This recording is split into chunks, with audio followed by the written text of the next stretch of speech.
Só agora eu vou começar a pregar a minha mensagem, ok? Então nós sabemos aqui o background. Sabemos em como Davi era um valente. Como Davi derrubava os gigantes. Mas existem 5 gigantes que Davi não conseguiu matar. 5 gigantes que ele não conseguiu matar. E eu quero compartilhar isso com vocês hoje. O primeiro gigante que ele não conseguiu matar foi o gigante da tentação. O gigante da tentação. Matou muitos gigantes, venceu diversas batalhas. Nunca tinha medo de nada. Mas o dia que ele quis regozijar de um privilégio de rei e não ir com Joabe para desafiar, não ir com Joabe para a guerra, ele quis regozijar desse privilégio de rei, é o dia que esse gigante da tentação tumbou Davi. Ele passeando de um lado para o outro. E de repente ele vê Batseba.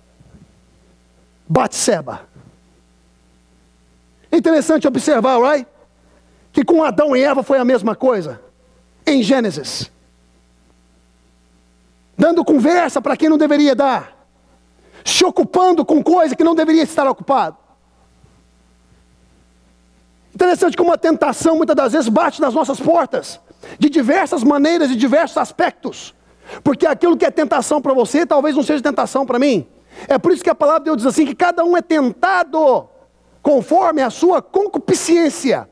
E a palavra concupiscência significa conforme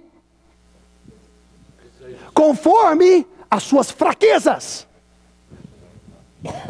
Cada um é tentado conforme a sua fraqueza.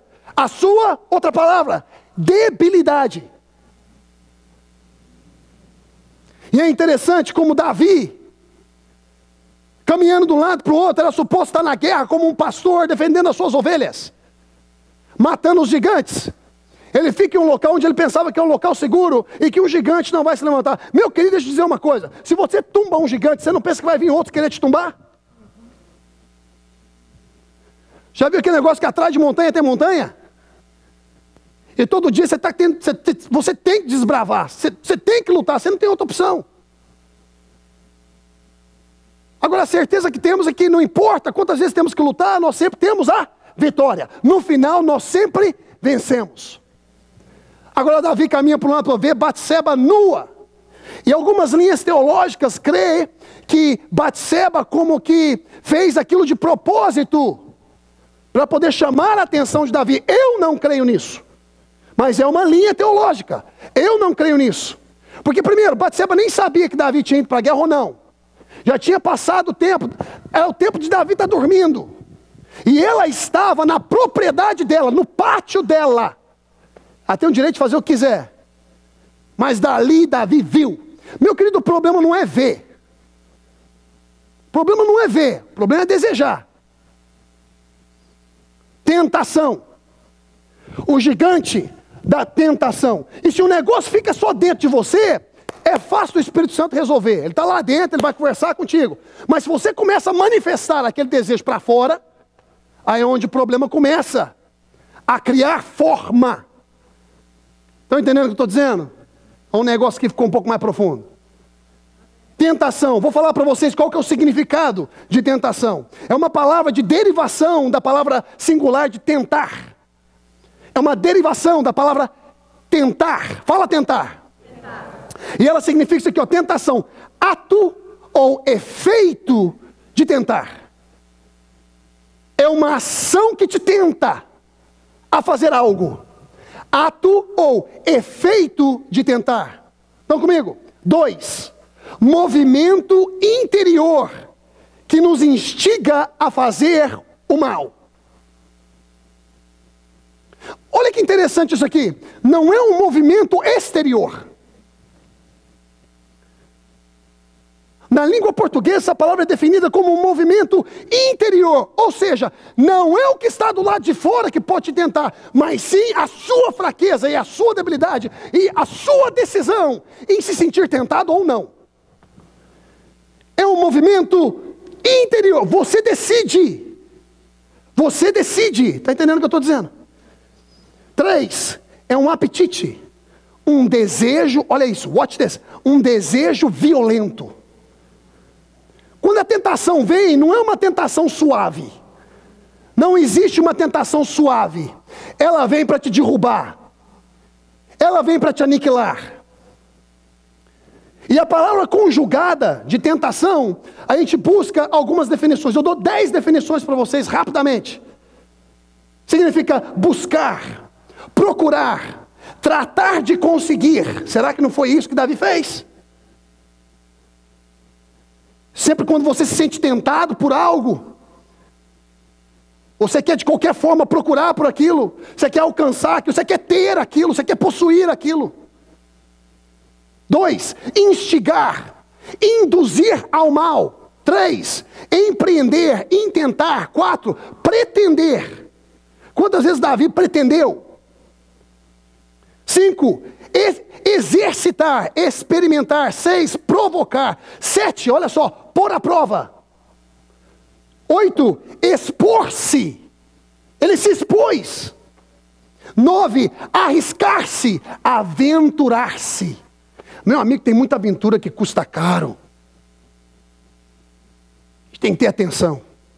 Tem muita aventura que pode te custar, meu querido, a sua vida. E quando eu falo a vida, eu não estou falando simplesmente de uma morte física. Eu estou falando que muitas vezes uma tentação pode te levar a viver uma vida morto. Sem nenhum sentido. E 10, deixar-se seduzir. E nós vemos que a tentação pode ser considerada como um teste difícil. No aspecto espiritual, é uma tentativa satânica, a fim de levar o homem a cometer algo que desagrade a Deus. E em seguida, essa tentação aprisiona o homem nas malhas diabólicas. A tentação é a ação do tentar fazer você a fazer algo que é completamente contrário ao que Deus quer.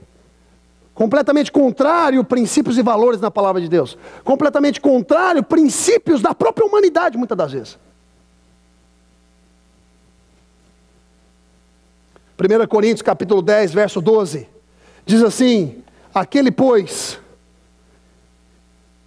que está de pé, cuida, para que não caia. Aquele, pois, que cuida estar de pé, olha que não caia.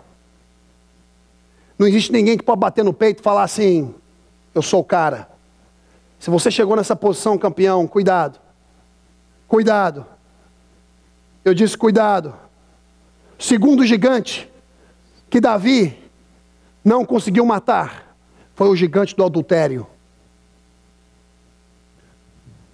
Foi o gigante do adultério. Meu amigo, sofrer uma tentação é uma coisa, executá-la é outra coisa. E a palavra adultério, eu quero simplesmente ajudar vocês nisso. O adultério não está falando só a respeito, nesse caso sim, da questão de Davi. Mas o adultério não é só em questão matrimonial. Alright? Quando você vai em um posto de gasolina e você enche o tanque do seu carro e de repente o seu carro começa a engasgar, começa a dar sinal de mau funcionamento, e você identifica dentro de você que foi exatamente depois que você abasteceu o seu carro,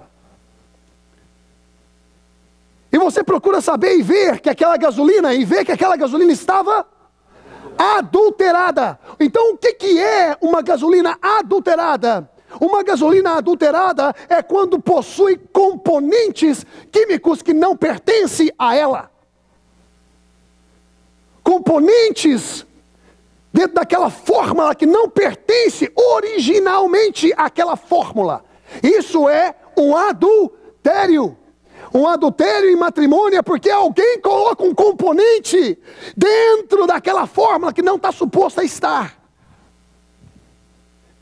E quando esse gigante se levanta, meu querido, é para te tumbar.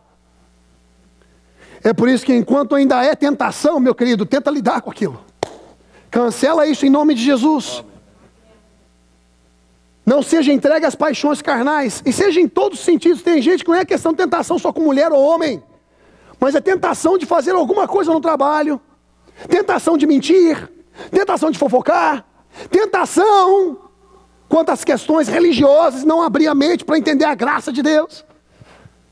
Tentação de sempre voltar para o passado. E não deixar as coisas para trás. Ficam e avançar para o alvo que é Cristo Jesus. Pessoas que vêm à igreja, aceitam Jesus e por causa das dificuldades eles acabam voltando. Tem a tentação de voltar para o mundo. Aqui nós estamos nos baseando dentro de uma história de Davi, que sabemos qual foi o caso. Mas existem diversas formas de tentação, sim ou não? Adultério é quando você coloca um componente dentro daquilo que não pertence. Davi olha para Batseba. Batseba era a mulher de Urias. Um homem, e a palavra de Deus diz, um homem digno de confiança. Um homem íntegro. Ele não só toma aquela mulher, mas depois que ele descobre que ela estava grávida, ele manda vir Urias da guerra, para que Urias pudesse se deitar com ela. E assim ele poderia falar que o filho era de Urias e não dele. Um homem segundo o coração de Deus. Por que ele era um homem segundo o coração de Deus? Porque sempre quando ele errava, no lixo dele, ele se arrependia automaticamente. E ele falava assim, ó, tira tudo de mim, mas não tira de mim o seu espírito. Era um homem que não tinha nada a ver com Saul. Saul não queria perder a posição. E o título dele como rei. Davi, tira tudo. Mas o teu espírito não. Ele reconhecia quem era Deus. Davi, você quer cair na mão dos homens ou na mão de Deus? Não, eu prefiro cair na mão de Deus. Porque ali eu encontro o quê? Misericórdia. Muita gente, quando você cai com alguns gigantes assim, vai tentar te neutralizar. Vai te marcar o resto da sua vida. E vai falar que você nunca vai ter a habilidade de recomeçar a sua vida. Nunca vai ter a habilidade, sabe de quê? De crescer novamente nas coisas do Senhor. Aqueles que estão supostos a trazer conforto para o seu coração, se torna mais um gigante. Mas graças a Deus por Jesus Cristo, ó, que foi um grande gigante que neutralizou o pecado, neutralizou a morte e nos trouxe salvação. Vocês estão comigo? Gigantes que a gente tem que observar. Cuidado para não trazer um tipo de adultério no seu relacionamento com Deus. Cuidado para não adulterar as escrituras. Pela escritura mesmo, ela nunca pode ser adulterada, mas você pode interpretá-la da forma incorreta para poder cumprir com aquilo que você quer cumprir. Colocar uma composição que não existe. E posso falar uma coisa, meu querido, adultério não é só questão de sexo não, viu? Uma pessoa pode adulterar só através do emocional. Do emocional. Tem gente que não chegou a fazer nada, mas ficou emocionalmente envolvida, travada com uma pessoa ou com alguma coisa. É uma forma de adultério. Você vê, meus amados, que a gente depende da graça de Deus.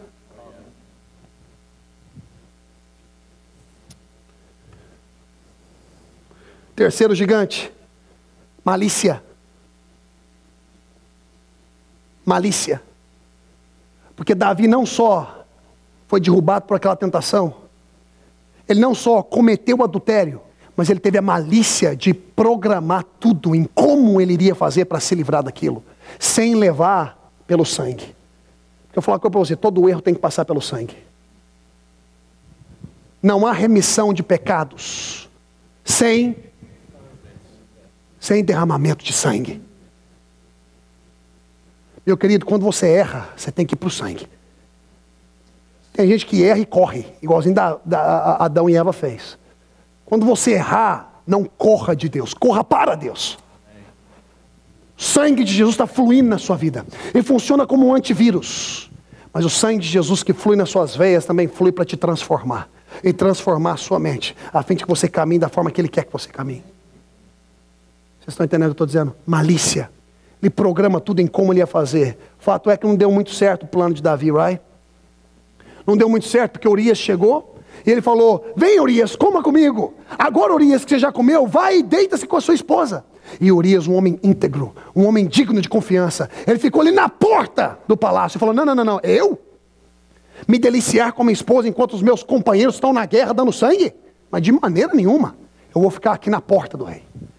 Davi ficou perdido. A malícia dele não funcionou. Alguém já passou por isso, que tentou ser malicioso em alguma coisa e não funcionou muito bem? Talvez funcione por um tempo, mas depois não funciona mais. Quantos aqui sabem que malícia tem prazo de validade?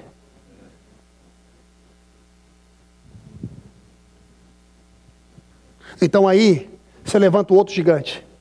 Foi um atrás do outro. Primeiro gigante, tentação, foi. Adultério, foi.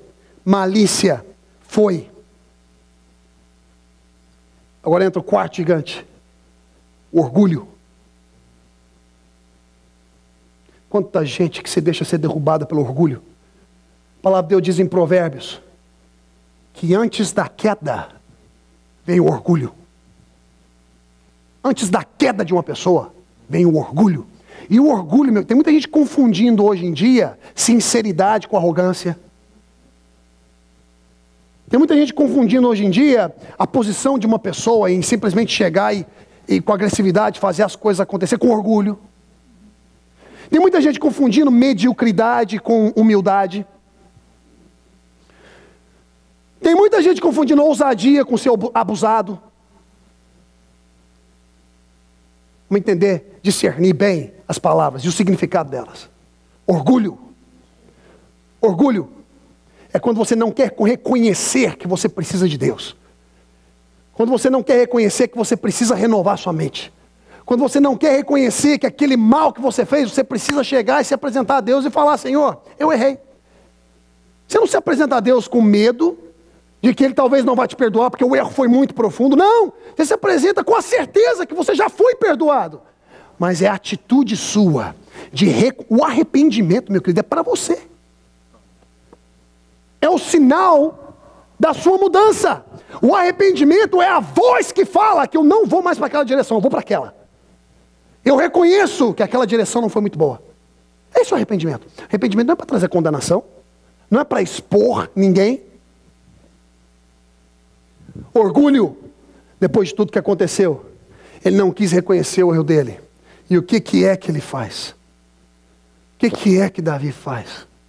Manda uma cartinha através do próprio Urias. Fala para entregar para Joabe, para poder colocar Urias na frente, em um local da batalha onde era a morte certa. Nem homem ele não foi suficiente. Você vê só, a gente começou a pregação falando nesse homem que Davi era, assim ou não? É igualzinho a gente.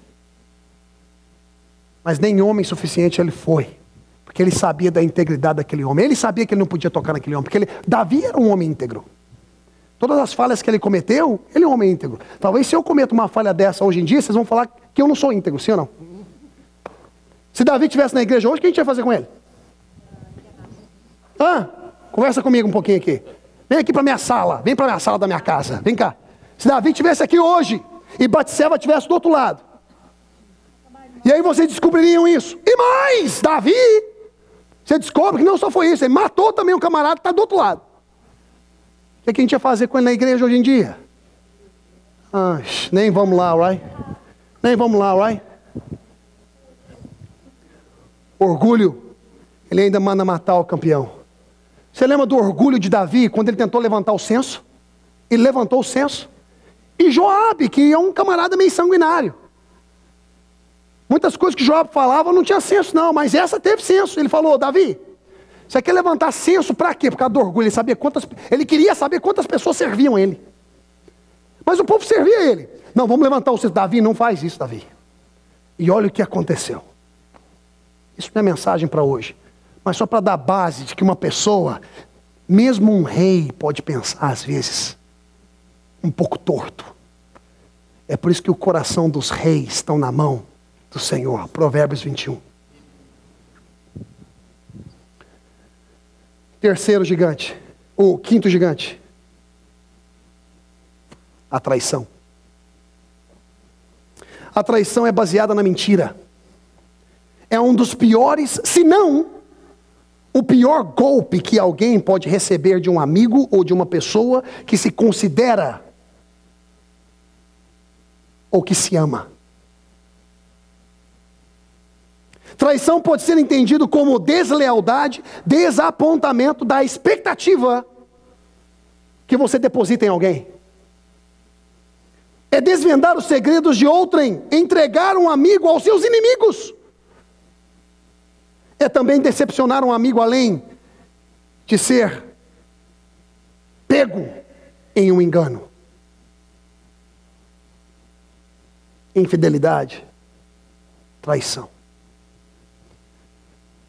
Pode dizer uma coisa? Todos nós, um dia, traímos Jesus. Todos nós. A palavra de Deus diz assim que ele olhou de alto a baixo e não viu sequer um justo. Sequer. A palavra do Senhor nos fala isso, meus amados.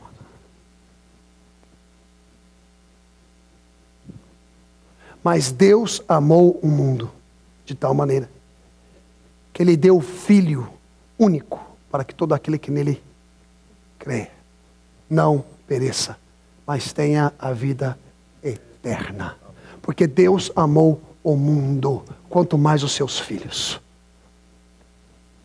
Meu amado, eu falei isso tudo aqui para vocês, não é para vocês ficarem tipo... É muito importante uma autoanálise. Mas não é para vocês ficarem, não. Eu estou falando isso tudo aqui para vocês, sabe por quê? Porque esses gigantes tentam se levantar na sua vida todos os dias. E principalmente hoje, meus queridos, que nós estamos vivendo em uma comunidade. Estamos vivendo em uma época onde homossexualista está sendo tratado como algo normal. Eu não tenho medo de falar isso, eu sei que essa mensagem vai para muita parte do mundo, eu não tenho medo de falar isso. Onde o apoio de pessoas que não precisam mais se casarem, simplesmente se junta. Se televisão é problema para você, eu aceito doação. Se comer carne de porco é problema para você, empacota e manda para minha casa. Se comer bife é problema para você, sem problema nenhum. Eu gosto de uma picanha que você não imagina. Tem que parar com isso. Tem que parar com essa bobeira. Sim ou não, gente? Tem que parar com essa bobeira, hã? Não, porque eu... Não, beber vinho. Vamos entrar aqui. Eu não estou nem aí mesmo. Eu sei quem eu sou. Sei o que eu prego. E não preciso ter 70 anos de idade para poder falar sobre esse aspecto, porque as pessoas vão me respeitar mais. Whatever. Beber vinho. O grande apóstolo Paulo, em 1 Timóteo capítulo 5, fala para o seu discipulado, chamado Timóteo, um grande homem de Deus, pastor. Timóteo, não beba só água, mas beba um pouco, aleluia, pouco. Tem gente que não bebe pouco, gente. Tem gente que quer beber uma garrafa inteira. Uma garrafa inteira de Coca-Cola numa vez só também vai te fazer mal, sim ou não? Mas ninguém fala da Coca-Cola. Beber café, eu não bebo café particularmente, mas se você quer beber café, é problema seu. Bebe café. Irmão, bebe café, irmão. Mas não fala pra mim que se eu não bebo café, eu tô perdido. E eu não vou falar pra você que se você beber café, você tá perdido. Porque não é o que entra na boca do homem, mas é o que sai que contamina o homem. Tem que parar com isso, gente, pelo amor de Deus. Não, dá um tempo para mim. Se você não quer beber vinho, não bebe, meu irmão. Agora sim eu falo. Se você tem problemas no seu background, você tem problemas com álcool, e você não tem controle sobre o álcool, você não tem domínio próprio sobre o álcool, não coloca uma gota sequer na sua boca. Não coloque. Eu não te aconselho a fazer isso. Se você tem problema, não faça. Não faça. Você tem que conhecer seus limites. Agora não vem falar para mim porque você não bebe vinho, e se eu bebo, eu estou errado, e você está tudo certo.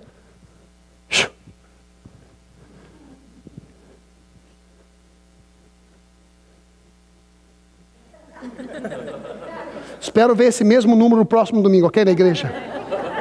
Alright? Vinho, considerado com sangue de Jesus. Muitos falam que o vinho que Jesus fez não era vinho, era suco de uva.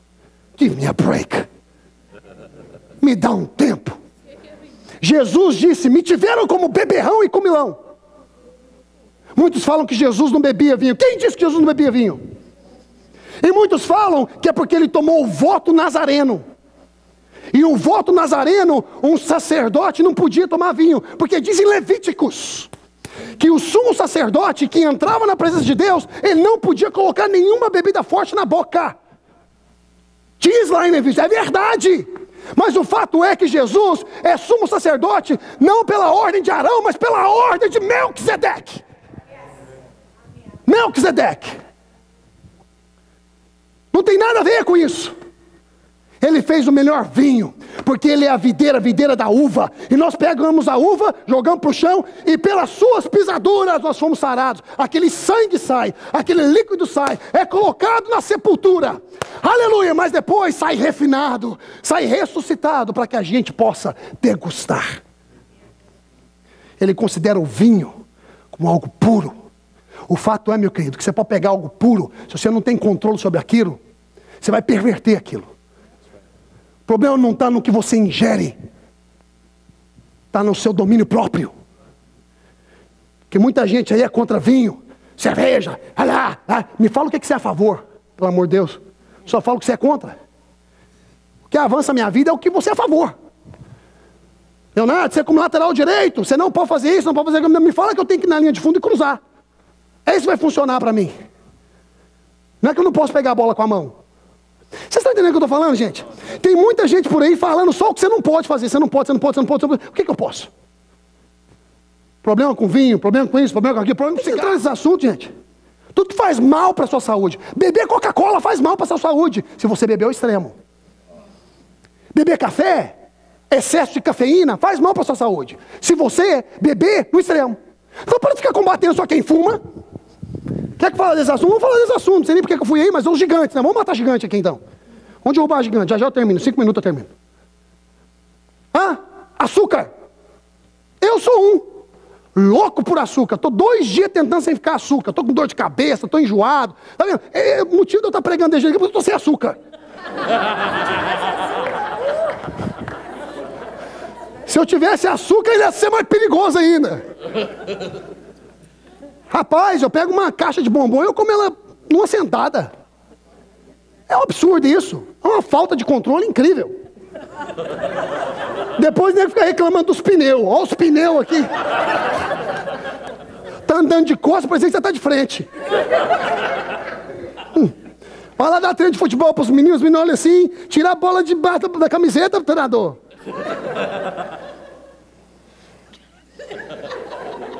Vocês estão entendendo o que eu estou falando, gente? Açúcar, nego. Açúcar. Dependência do açúcar. Tem gente, campeão, que é viciado, completamente dependente da fofoca. A língua do camarada ou da camarada, da mãe da gravata. Às vezes machuca com a língua. A língua é como se fosse um punho. Toda vez que abre a boca, é um murro na cara da pessoa. Gente que não sabe amar, gente que não sabe respeitar. Não é porque você discorda de mim, meu querido, que agora você tem um problema comigo. Por que você vai ter problema comigo? Você pensa que todo mundo concorda comigo? Você pensa que todo mundo concorda com você? Você pensa que a sua esposa tem que concordar com você em tudo? E você tem que concordar com ela em tudo? Embora vocês caminham em unidade e se esforçando, um neutraliza para poder favorecer o outro. A Gilai neutraliza ela para me favorecer e eu me neutralizo para favorecer a minha digníssima esposa, amada, querida, linda. Sim ou não? Sim ou não? Mas às vezes a gente tem divergências. Sabe por quê? Porque embora nós somos uma só carne, continuamos a ser 2 almas diferentes. E é normal isso. Mas desde que você tenha domínio próprio e respeito, vai ficar aumentando a voz para sua esposa, para o seu esposo. Aumentar a voz é sinal de descontrole. É sinal que você sabe que você está errado. Ai, Jesus. Amém. Se coloquem de pé todos. Glória a Jesus.